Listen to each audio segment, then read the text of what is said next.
November 1957, Britain exploded its first megaton hydrogen bomb. Over 100 times more powerful than the one dropped over Hiroshima. This is the story of an extraordinary scientific project, which against almost insuperable odds, made Britain a nuclear superpower.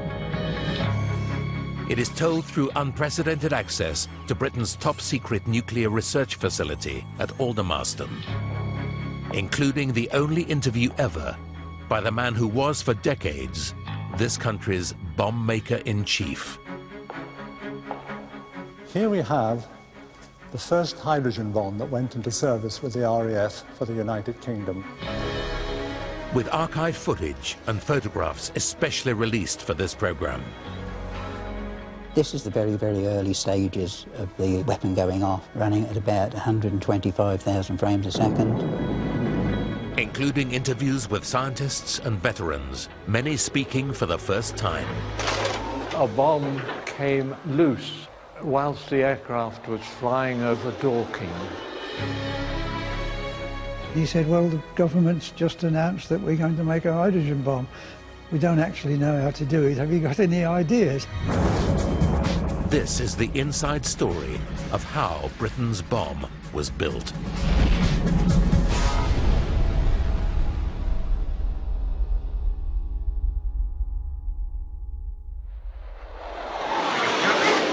Receiving you loud and clear, over. Minus 75 seconds. 203. On November the 8th, 1957, an RAF bomber was flying to Malden Island in the middle of the Pacific. It was carrying a bomb that would transform Britain's place in the world. Telemetry to internal, minus 20 seconds. It was a mission fraught with danger.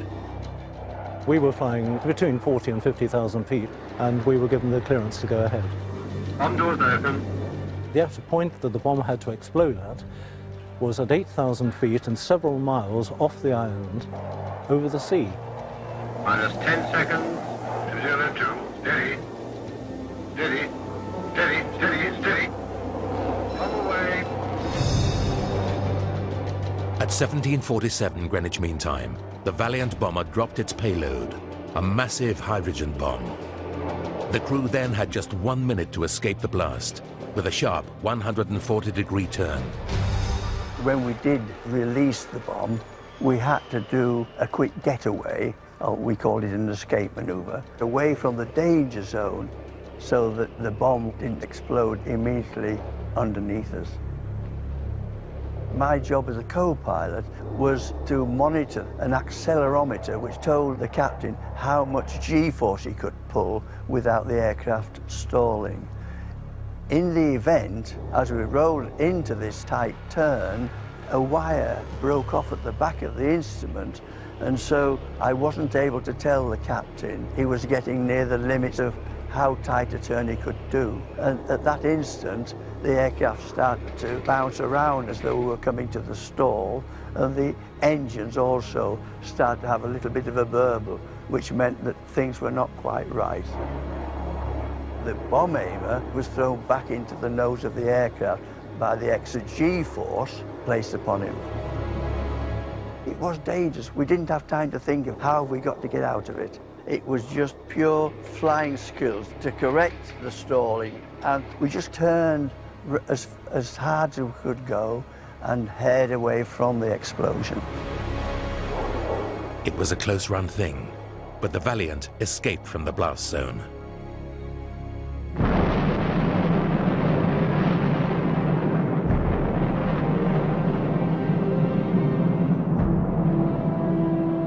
The implications of this explosion continue to reverberate to this day.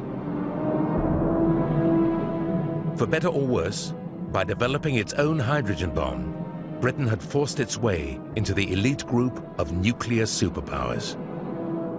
It was the culmination of an extraordinary story of British scientific endeavor, which began 40 years earlier with this man, Ernest Rutherford. In our laboratories today, we live in an atmosphere dim with the flying fragments of exploding atoms. And on this occasion... In 1911, he discovered the atom, the fundamental building block of every element in the universe. It soon became clear that if scientists could split the atom, it had the potential to release huge amounts of energy in a nuclear chain reaction. So American scientists began building huge machines called cyclotrons to produce the several million volts they thought would be necessary to split a single atom. In Britain, one physicist, John Cockcroft, had a different plan. My father thought there was a probability that it could be done at a much lower voltage, and he calculated 300,000 volts instead of the several million. And he then took those calculations to Lord Rutherford. Rutherford said, team up with Ernest Walton and build the apparatus to prove that this is true. And I think when he saw the opportunity to split the atom, he jumped at it.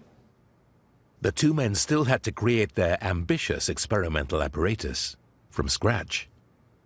It was very Heath Robinson-ish. The box down at the bottom where the observations were made was, I think, was constructed out of old tea chests.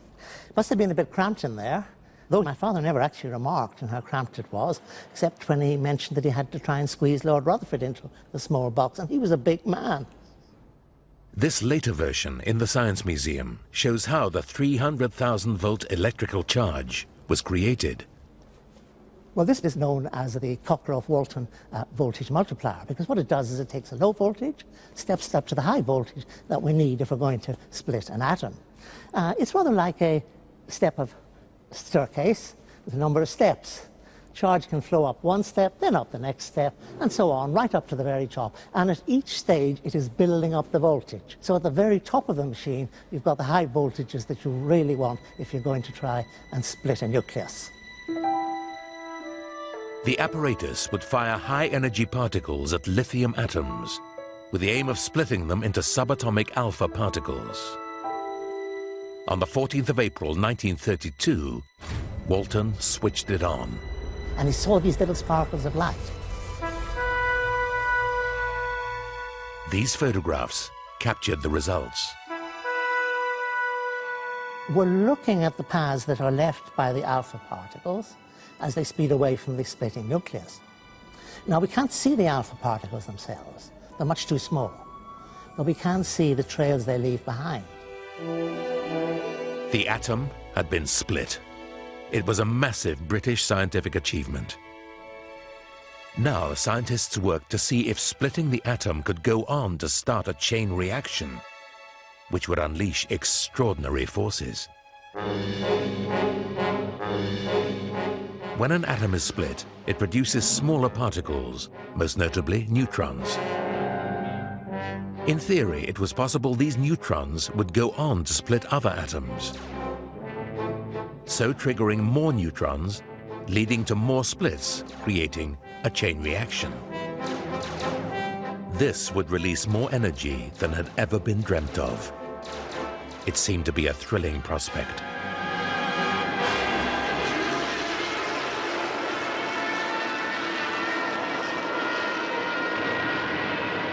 Then, in 1939, war broke out with Germany, and everything changed.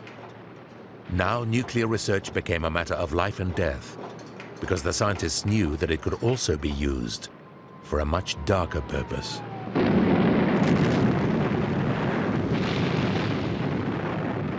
Scientists in Britain, both British-born scientists and some of the refugees from Europe, were very concerned about the threat that Hitler, that the Nazis would develop successfully an atomic bomb. They themselves started to think, how was it possible?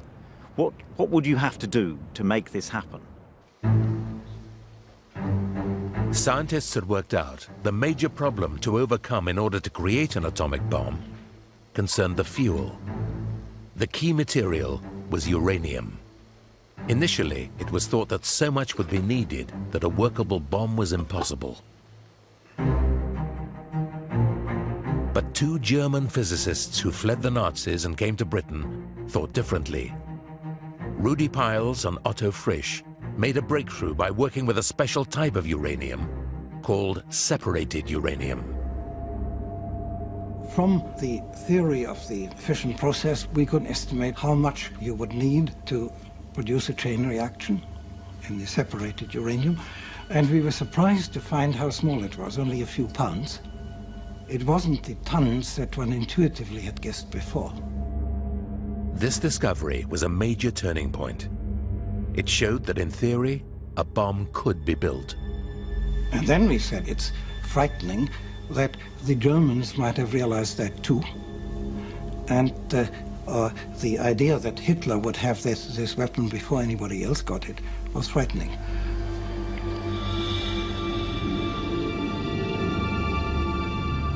The discovery meant it was now vital to beat the Germans to the bomb.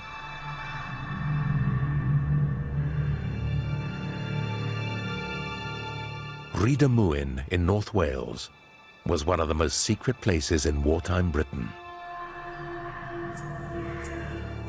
These buildings are remnants of a project codenamed Tube Alloys, this country's attempt to build an atomic bomb. Eileen Doxford was one of the first to work here as a chemist, aged 19.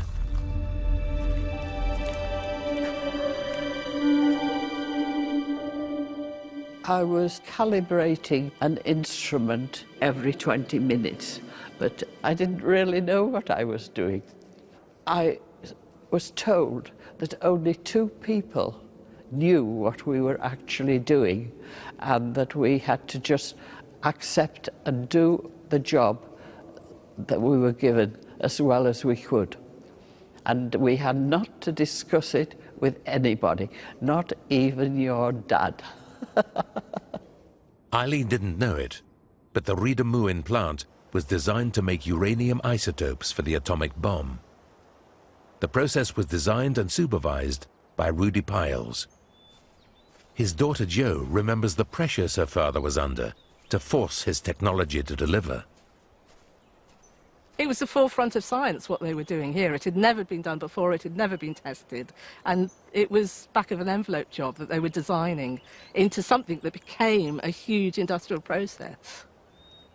I think they were getting quite close to succeeding, but on the other hand, there was this feeling. They were encountering more and more difficulties and more delays. Britain's lack of resources, combined with the continual threat of German bombing, led to a momentous decision. In 1943, the Prime Minister Winston Churchill agreed with US President Franklin Roosevelt that America should take over the project. All atomic bomb research in Britain was transferred to the USA. Britain sent 19 of its finest scientists to the huge nuclear research facility at Los Alamos in the New Mexico desert, part of the so-called Manhattan Project.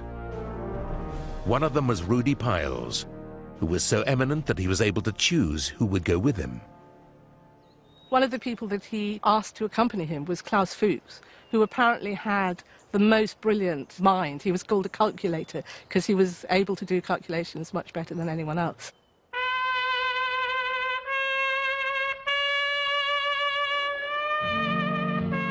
Fuchs family, my mother had a sort of maternalistic view towards him and would cook for him and look after him. Klaus Fuchs had a car. He would take them off onto various excursions so they could go further afield with him. So there are all these souvenirs from Los Alamos. Little things like this leaflet on hunting and fishing in New Mexico, and also a guidebook of Santa Fe. I think being in Los Alamos was possibly one of the most enjoyable things that he did, because he was able to do all the physics he wanted to. There was these brilliant physicists that he could talk to, and there was the countryside, they say, could go and explore. So they had a marvellous time.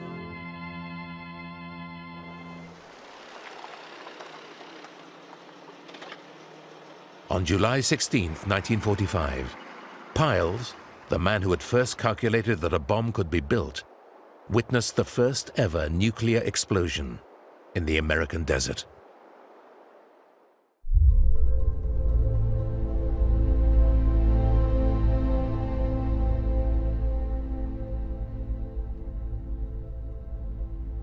I think there was a mixture of feelings. There was a vindication of his science, that these calculations that he and Frisch had done on the back of an envelope all those years ago had been right.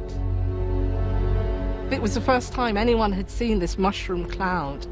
There was a feeling of awe as this cloud built up, and they could see the size of the explosion from a bomb that wasn't really that big.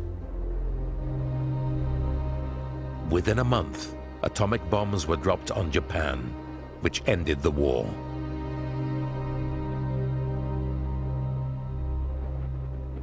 The atomic bomb had been the culmination of a joint effort between the British and American scientists. But that didn't mean the British knew how to build a bomb. British scientists came back from Los Alamos with a lot of knowledge about the nuclear weapon, but not with a complete picture or anything remotely like it. They had a very close look at the detail of the weapon itself, but they had been excluded almost entirely from the production processes that went to making up the elements of the weapon. So they were ignorant about, for example, creating nuclear reactors. The significance of these gaps in the British scientists' knowledge soon became painfully apparent. In 1946, the US Congress passed the McMahon Act, which prohibited any sharing of atomic information between Britain and America. To the British, who'd given so much to the Manhattan Project, it felt like betrayal. But in the United States, many felt enough had already been done to support Britain during the war. Senator Vandenberg said, well, look, we bailed these fellows out to the tune of billions of dollars. Why do we have to do any more for them in this very special field? There's a lot of congressional opposition to dealing any further with the British. So in 1946, the new Labour government faced a critical decision. The Prime Minister, Clement Attlee, chaired a top-secret meeting to decide whether Britain should go it alone and build a bomb. The need for post-war reconstruction had to be weighed against the controversial idea that to be a superpower, Britain needed a nuclear bomb. Michael Perrin was at the meeting. The Prime Minister summed up very much on the lines of what the country couldn't stand, the money to do it, we haven't got the materials, present crisis in the country and all the rest of it. And at that stage, the Foreign Secretary, Mr. Bevin, came in and said, no, Prime Minister, that won't do at all. We've got to have this. And quite bluntly, he said, I don't want any other Foreign Secretary of this country to be talked at by a Secretary of State in the United States, as I have just had in my discussions with Mr. Burns. We've got to have this thing over here, whatever it costs, and we've got to have a bloody Union Jack flying on top of it. And that swung the meeting right round. If Britain was going to be a top power, it was imperative, so far as the British government saw it, that Britain should have an atomic weapon. It was an expensive commitment, but it was all done in secret. Clement Attlee told neither Parliament nor the people of Britain about it for 2 years. The scientist chosen to lead the British atomic bomb research effort was William Penny. He had just returned from working at Los Alamos and was famously sparing with his words. Well, I think it's got to be done. What does your wife think about it, Doctor? Oh, I think she agrees with me.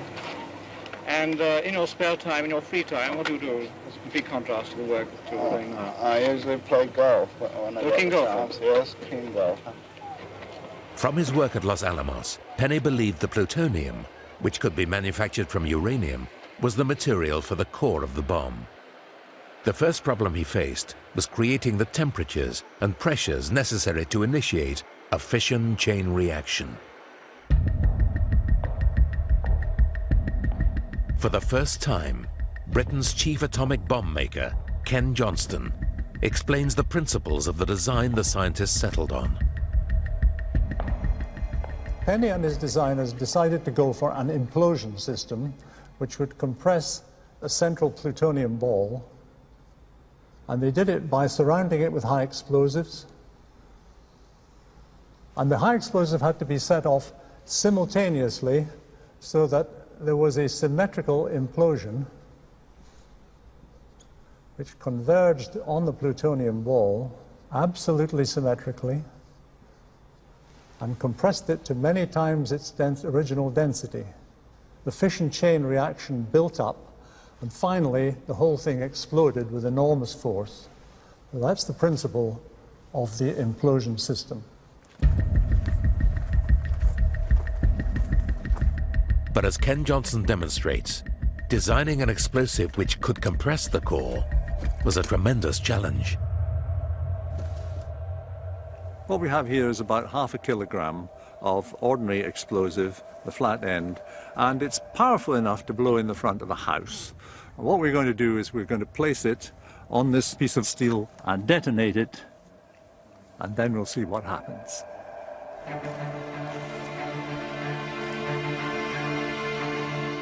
This solid 3-inch thick lump of steel stands in for the plutonium core of the bomb. The aim is to create an explosive charge so focused that it punches a hole through the steel. Under fire. Fire.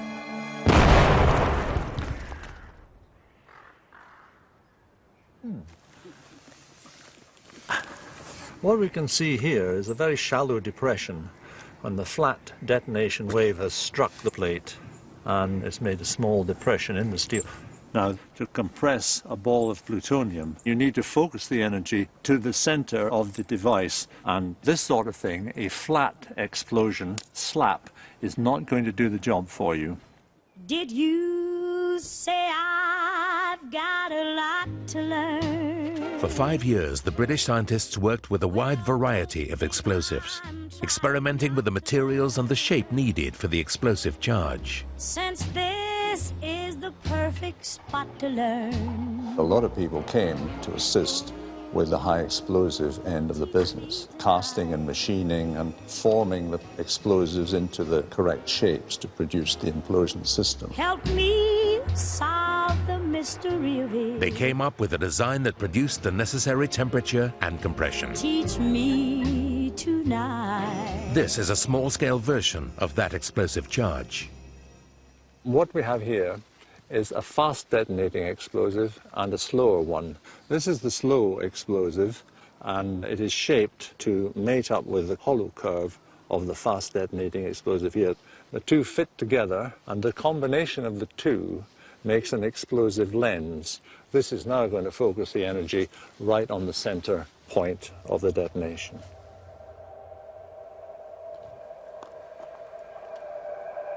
Fire.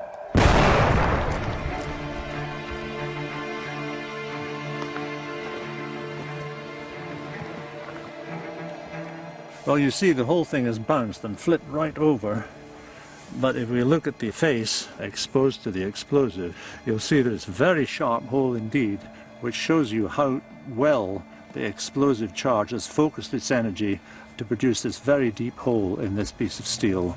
And you can see it goes in quite a long way, and it's heavily focused now on the very central area. So the scientists now knew how to create the explosive lenses to detonate the bomb's plutonium core. It was just a case of scaling up the design. It required 0.5 kilogram of high explosive to produce this effect, but the first atomic bomb that we built had 2 tons of high explosive in it to produce the convergent shock and compress the central plutonium.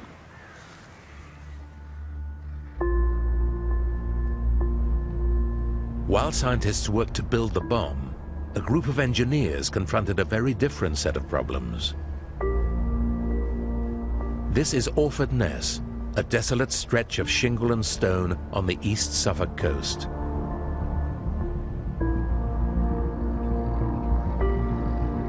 It's here that bomb engineers like Reg Milne tested the bomb's release and targeting systems. He was part of the top-secret Royal Aircraft establishment and has come to meet a colleague, Professor John Allen. Hi, Reg. Hello. It's the first time they've met for more than 50 years. Yes, many, many years. I think it was 61. Yes. We were in the same building, weren't we? But we were... in different worlds. Yes, and we were not able to talk about what we were doing. Yes, that's right. There was this need to know. Absolutely. This footage of Reg with the bomb has never been seen before. He had to address a serious problem with the release mechanism. One flight to Orford Nest, a bomb came loose over Dorking. It fell off its hook. Luckily, the bomb doors were strong enough to hold it, and the pilot took the aircraft over the Thames estuary, opened the bomb doors, the bomb fell out, and the splash nearly drowned a couple of sailors who happened to be nearby. They never found it. It's still under the Thames somewhere. Fortunately, the bomb was a dummy, with no explosive or radioactive material. But there was another issue that was harder to solve. The atom bomb weighed less than a conventional device, which meant that when it was released from the bomb bay, it could be lifted by an updraft of air flowing under the aircraft fuselage. If you didn't watch it, the bomb could climb back up into the bomb bay because of the forces on it, and that, of course, was the last thing you wanted to happen. You know, they had various fuses on them, and if they hit something, it would have gone bang. I mean, it was a really critical... We used to have the phrase that you're doing a job and you get a stopper, and this was a stopper that could have stopped it dead in its tracks, and we had to make it work. But John Allen came up with an ingenious solution to ensure the bombs dropped down and not up. We fixed these dragon's teeth. They were a series of flaps underneath, and when the bomb bay doors opened, these were then able to be pushed out, and this changed the airflow and diverted the flow not upwards but outwards, and that sucked the bomb nose down. And that really killed the problem at source, and it killed it very effectively.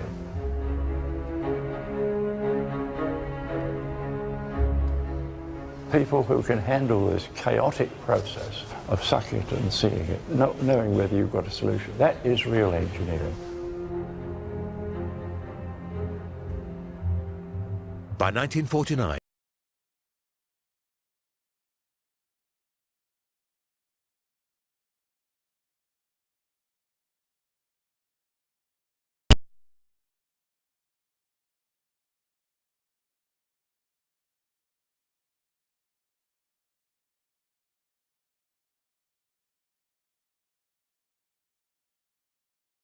like the American government, was simply astonished when the Russians successfully tested a nuclear weapon.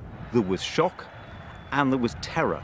The threat was at the door, and Britain had to have a bomb of its own as soon as possible.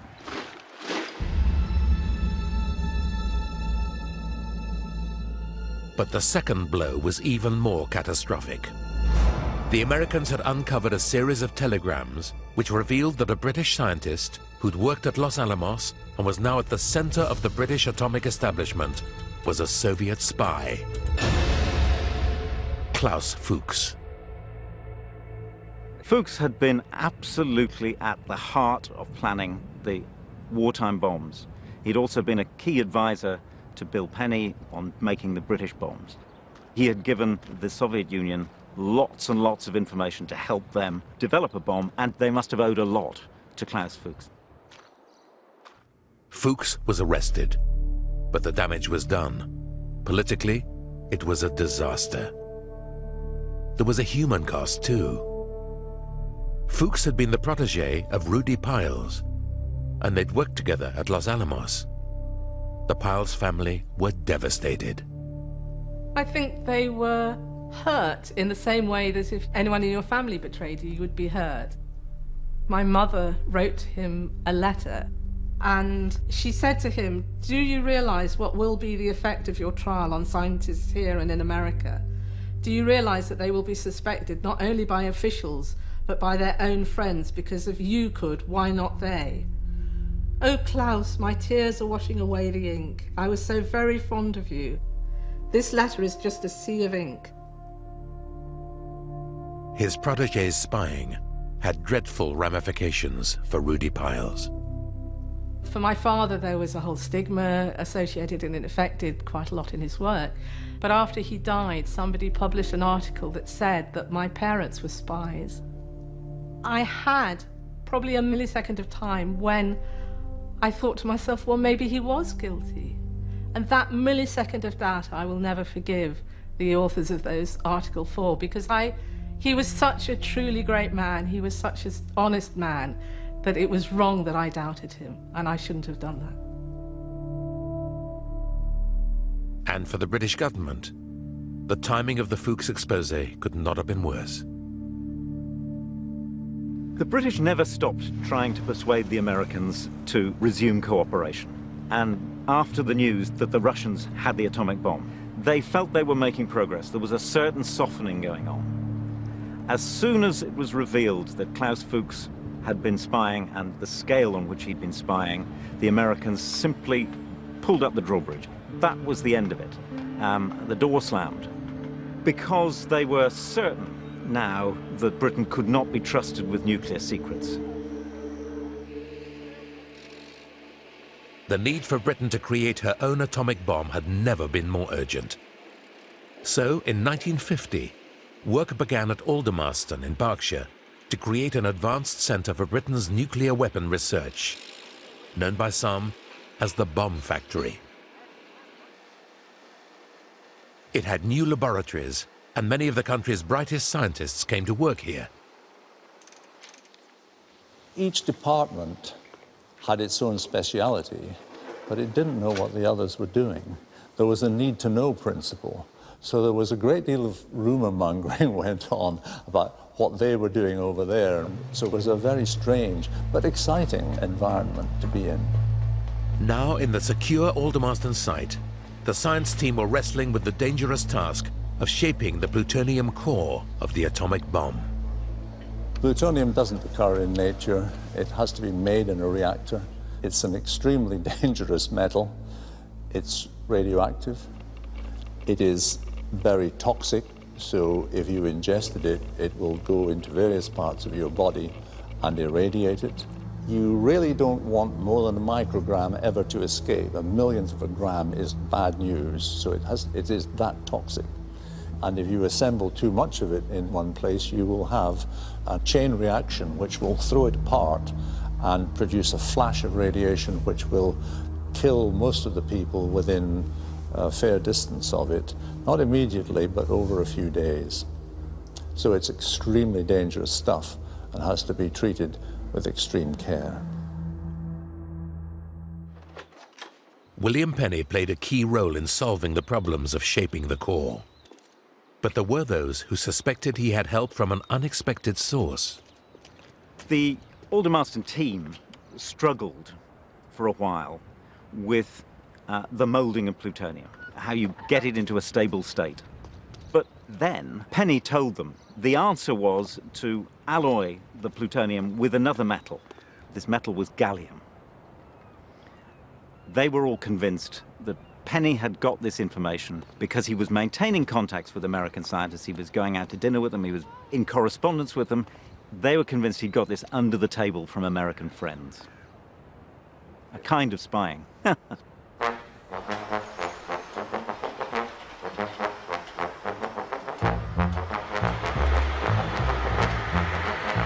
But in order to process enough uranium to make the plutonium core of the bomb, they had to build a massive reactor on the Cumbrian coast at Windscale. It was going to be a very close-run thing, even if everything worked perfectly. And of course, not everything did. And so there had to be some pretty extraordinary actions taken. Any problems were dealt with very expeditiously, maybe in ways that one would find a bit odd today. Vic Goodwin would experience firsthand some of the unusual working practices which built up during this period. They were about to discharge some fuel from reactor 1, I think, and the fuel would fall out of the back of the reactor into railway trucks.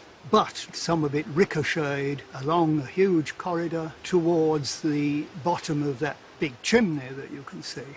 And the people had worked out the best thing to do was to send a man in with a shovel. And since I had just arrived and I was fit and young, and a trainee, I was clearly that man. The fuel elements were intensely radioactive, so my job was to get as many of these operations done until I reached a set radiation value, which is considered rather high nowadays. But then it was approximately 5 old-fashioned chest X-rays, and one's minder made sure that one didn't receive more.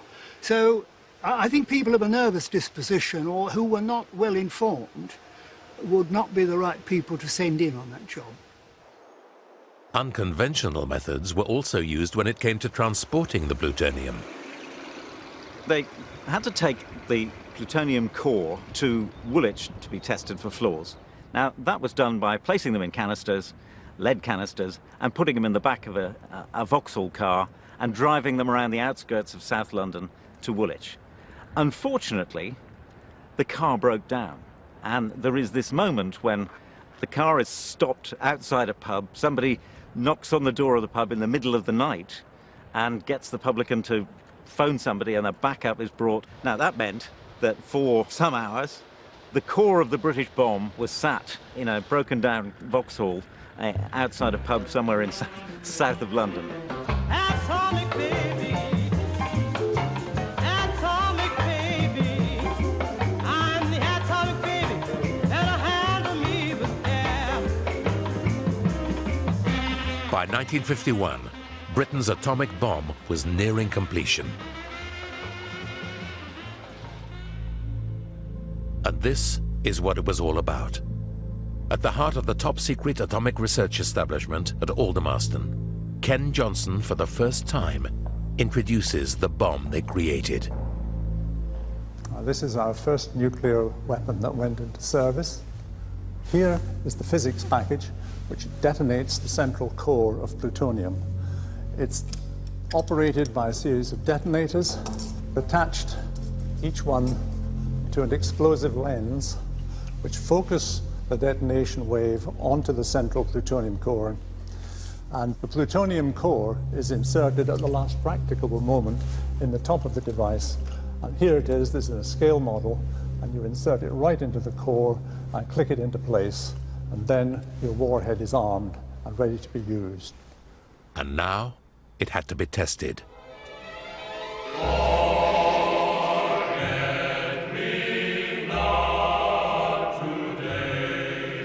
In February 1952, Operation Hurricane was launched. The aircraft carrier HMS Campania escorted an old destroyer, HMS Plym, on her last voyage.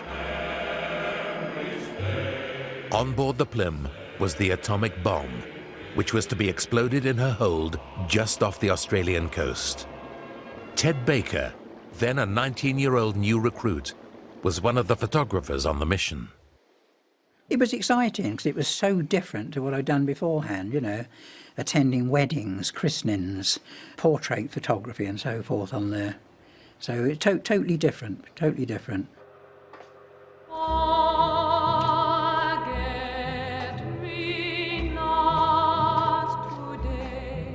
The explosion was scheduled for October the 3rd, 1952. The Plym was abandoned with the atomic bomb on board. Just let my memory stay. Ted Baker was watching from HMS Campania, 15 miles away. I was on deck at the time. There was an air of quietness, and there's this feeling, wondering what's going to happen. You know, one or two of the sailors, you could see them sort of with a strained look on their face, listening to the countdown. 5, 4, 3, 2, 1, now.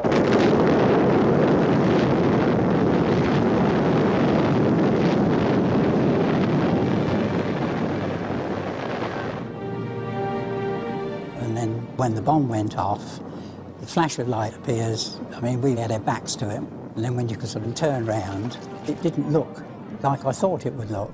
It developed into this zigzag as the wind took it. In scientific terms, the explosion was a massive success, with a yield of 25 kilotons, more powerful than the bomb dropped over Nagasaki.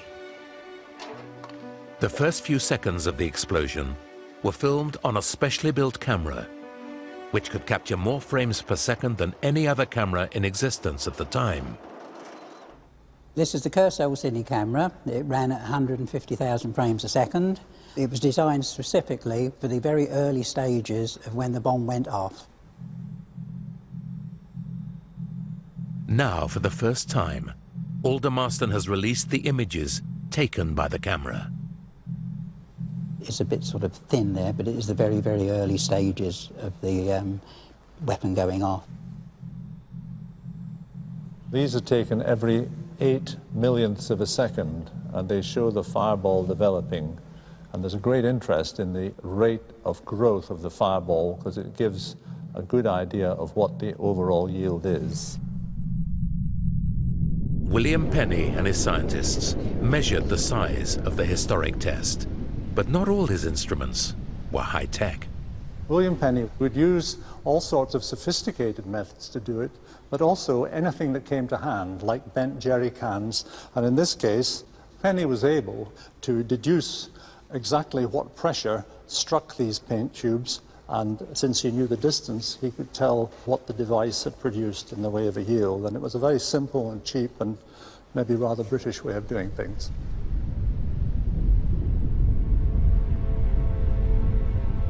Since this test and the others that followed, thousands of veterans have claimed they've suffered health problems as a result. Claims which have not been accepted by successive governments. But the political significance of the test was clearer. For Winston Churchill, who'd just been re-elected as Prime Minister, it marked Britain's entry into the nuclear club. Once we had fired an atom bomb, the feeling was that we were now in the same nuclear league as America and Russia, and that therefore it would be reasonable to seek a reopening of the exchanges that we'd had with the Americans during the war. But the feeling of triumph was short-lived. Just 3 weeks later, the Americans exploded IV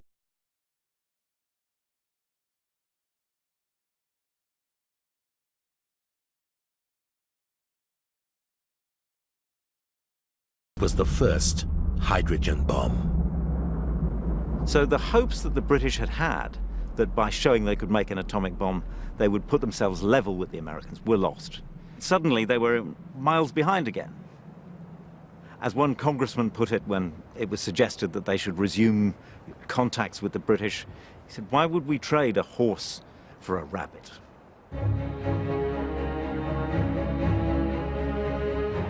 And that horse was a bomb which had breached a new frontier in nuclear physics.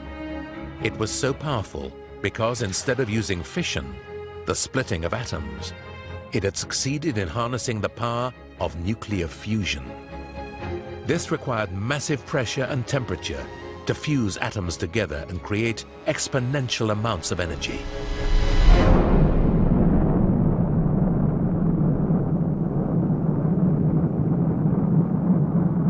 A year later, the Soviet Union exploded Joe 4, their own hydrogen bomb.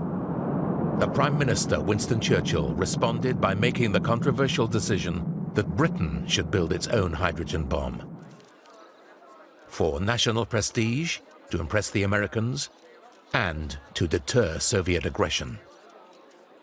I would like to make quite sure that the Russians would not press matters to a point where we should all be led to a situation which baffles the human imagination in its terror, but which I am quite sure would leave us victorious, but victorious on a heap of ruin.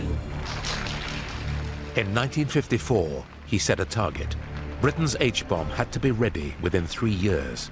And what's more, If it was going to fulfill its political role, the government wanted the scientists at Aldermaston to ensure it had an explosive yield of 1 megaton, 2.5 times as powerful as the Soviet bomb. At around this time, the man they call the father of the British hydrogen bomb, Brian Taylor, arrived to start work at Aldermaston. My first introduction to it was I was shown this office in a wooden shed, which I shared with someone else. But I met my friend and colleague Keith Roberts and just sort of said, well, what are you doing? And he said, well, the government's just announced that we're going to make a hydrogen bomb. We don't actually know how to do it. Have you got any ideas? But once I'd got settled in, it was really very stimulating and very exciting.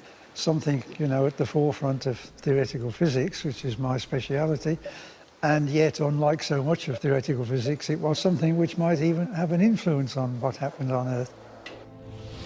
The scientists faced two problems: what material to use to fuel the fusion reaction at the heart of the bomb, and second, how to trigger that reaction.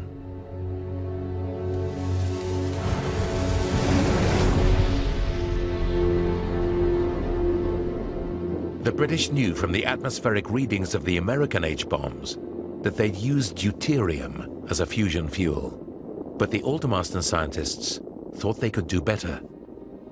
Instead of using deuterium, which is difficult to handle and store, we decided to use lithium deuteride. This both provides the deuterium, which is needed, but also the lithium component is easier to ignite than deuterium alone.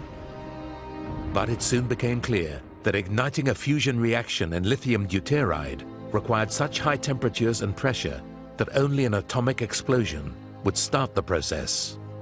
So we end up with something like this. There's an outer case in which there is a primary, a fission weapon, generally known as Tom, and a secondary, the thermonuclear material, generally known as Dick. And the object is to get the radiation from the primary Tom to surround Dick rather uniformly so that it's compressed to a tight focus at the center where the temperature will rise and the thermonuclear reaction will start. But this design posed a huge problem. Would the atomic bomb blow the whole device up before the fusion process had even begun? The question was, is it possible to get the radiation from the trigger, Tom, to completely surround the secondary Dick in a more or less uniform fashion before the radiation or the mechanical pressure has blown the whole thing apart? And to do this, the idea was we fill the space between Tom and Dick with a very low density material through which the radiation will pass rather rapidly. And to stop it all escaping and blowing everything apart, one makes the case of material of high electron density through which the radiation goes much more slowly. And the key to everything is, are these two speeds sufficiently different that it will do what one wants it to do? Professor Taylor and his colleagues were not deterred by their great scientific challenge. Look, I was 27, and at that age you can do anything. And remember, this was not so long after the war when people much younger than me had done amazing things. So one thought that, you know, yeah, the Americans have done it, surely we can do it. But there were some challenging points, yes. But there was another problem looming on the horizon. Soviet and American nuclear bomb tests were provoking a furious public reaction. Just a plain bomb is bad, but that A-bomb is worse. They done named that H-bomb well. 1,000 times stronger than that A-bomb is, and it's gonna blow us all to kingdom come. The anti-bomb movement started to grow rapidly.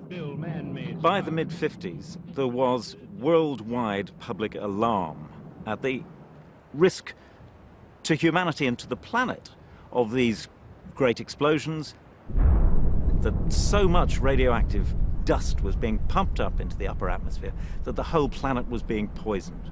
And that led to suggestions there should be a moratorium, should be a halt, a ban on atmospheric testing, or all testing indeed. Under huge pressure from around the world, the two nuclear powers, America and the Soviet Union, planned to declare a moratorium on atmospheric nuclear testing. The British government feared it would be imposed before their hydrogen bomb was tested. The moratorium on testing was to kick in late 1958. And so it was a race against time to conduct those tests and achieve the scientific success that we needed. So the government announced Operation Grapple. The testing of Britain's H-bomb would take place as soon as possible. But first, huge support and test sites had to be built on the other side of the world. The difficulty of achieving this massive task was only too clear to the man who helped oversee the operation. It was an enormous project. They were asking us to build a major airbase on a very large desert island in the middle of the Pacific and erect two camps, one as big as a small city. And when we had done all that, we then had to go and prepare Malden Island, which was going to be the target. But it was quite obvious that what we were being asked to do by the War Office was not possible. They had to give us more men. So we moved soldiers from Korea, and it was very tough on some of them. They didn't see their wives for about 2 years. Throughout 1957, the test ban moratorium talks gathered momentum. For the scientists, the pressure to get their 1 megaton hydrogen bomb ready for testing was intense.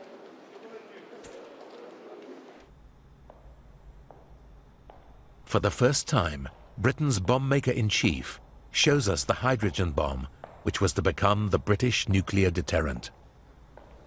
Here we have the first hydrogen bomb that went into service with the RAF for the United Kingdom.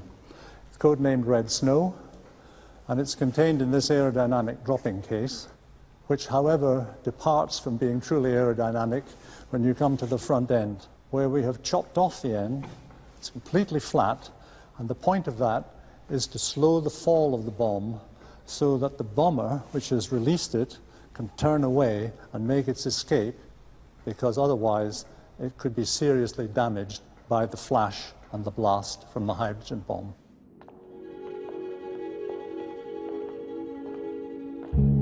In November 1957, Operation Grapple X was ready to go.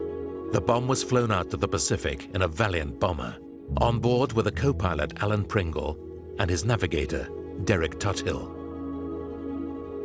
The enormous bomb bay had been especially adapted to carry the H-bomb. This is the start of the bomb bay, and it extends approximately 35 to 40 feet, with the bomb sitting inside, filling at least 3/4 of the space, I would say. But they knew virtually nothing about the bomb which they were carrying. If you were a crew member, you were taught just to fly the aircraft. Kept in the dark. I mean, we weren't allowed to see the weapon in the bomb bay. They had a screen round that part of the aircraft, so Yes. that we couldn't even peep. We knew remarkably little about it. Finally, on the 8th of November 1957, the go-ahead for the test was given. There was a delay of about an hour once we were airborne, because a ship was spotted in the critical part of the sea where the bomb was about to burst, and we had to wait while it sailed out of the area of immediate danger. On Malden Island, various observation huts were set up. They've never been filmed before. Ted Baker was in one of them. It was referred to as a cube because they are square on there, which housed a lot of the recording equipment. There was possibly about 20 people in there or more on that. It's quite tense, actually, with everything sort of building up to the point, you know, where the weapon is released, you hear the countdown and everything on there. You like to feel that you're in control of your emotions and everything, but you're just wondering what's going to happen. And you waited. Steady, steady, steady, steady, steady, now. At 17:47 Greenwich Mean Time, Alan Pringle and the crew dropped the bomb and made the sharp turn to escape its blast. The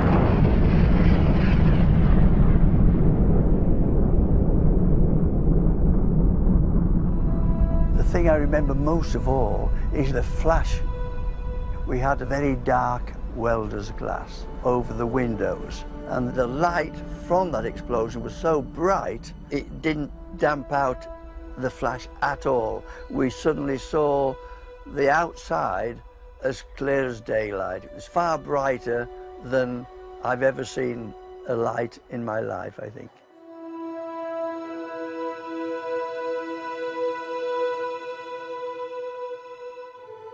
When the weapon went off, you get some blast.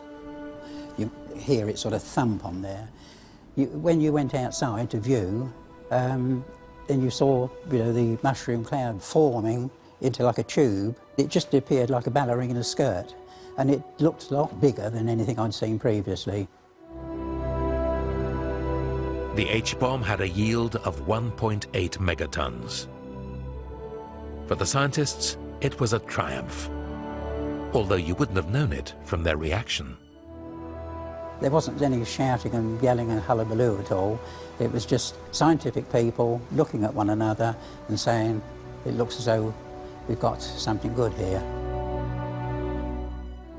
Well, I don't remember that I jumped up and down and punched the air or anything like that. I mean, it was just the feeling that scientifically we demonstrated that this was the way to go. And I'm sorry to admit that I was rather more concerned about the scientific aspects than the political or the patriotic aspects. The scientists had defied the odds and realized the politicians' dreams.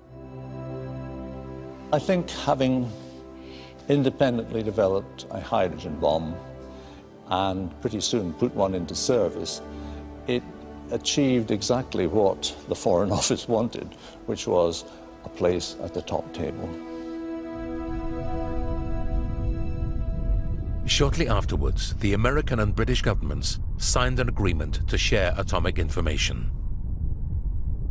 The British had only just got there in time. 3 months later, a nuclear test ban was announced, ending atmospheric bomb tests. Sir William Penny, the man behind the British bomb program, summed up the scientists' justification for their work. The energy and enthusiasm which have gone into the making of this new weapon stemmed essentially from the sober hope that it would bring us nearer the day when world war is universally seen to be unthinkable. Did Brian Taylor feel any qualms about creating such a terrifying weapon? Well, I'm afraid not, no. I viewed it as a scientific problem, and the main aim was that we should not all fall over with egg on our faces. My government had announced that it was going to have a hydrogen bomb, and so it better have one, else it would look very foolish.